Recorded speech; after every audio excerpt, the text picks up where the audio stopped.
ওদালগুৰি জিলাৰ ভকতপাৰাত অবৈধ সুৰা জব্দ প্ৰায় ৮০,০০০ টকাৰ অবৈধ সুৰা জব্দ ওদালগুৰি জিলাৰ টংলা আৰু ভেৰগাঁও আবকাৰী বিভাগৰ যুটীয়া দলে কলাইগাঁও থানাৰ অন্তৰ্গত ভকতপাৰা গাঁৱত এজন লোকৰ জিম্মাৰ পৰা প্ৰায় ৮০,০০০ টকাৰ অবৈধ সুৰা জব্দ কৰে ওদালগুৰি জিলাৰ ভকতপাৰাত এই অবৈধ সুৰাখিনি জব্দ কৰা হয় বুলি জানিবলৈ দিয়ে জিলা আবকাৰী বিষয়া ফাৰজিনা পাৰভেজৰ নেতৃত্বত চলে এই অভিযান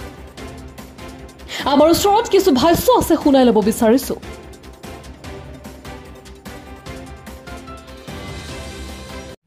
অনাচলি সুৰা আছিলে মানে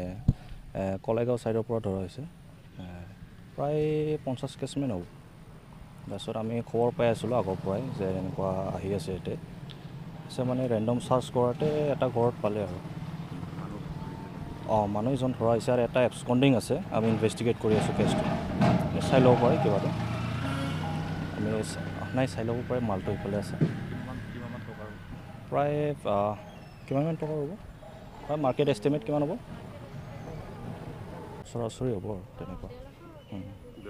1.5 লাখ টকা মানে এতিয়ালৈকে মানে বৰষুণ পৰি আছিল তো তেতিয়া মানে ভালকৈ কাউণ্টিং কৰা হোৱা নাই এতিয়া কাউণ্টিং কৰা হ'ব আমিতো এইটো অভিযান চলাই থাকোঁ আমি চাৰ্চ কৰি থাকোঁ এনে আশে পাশে পাই থাকোঁ অৰুণাচল এতিয়া ওদালগুৰিৰ প্ৰচিন্ময় ডেকাৰ প্ৰতিবেদন নিয়মীয়া খবৰ 24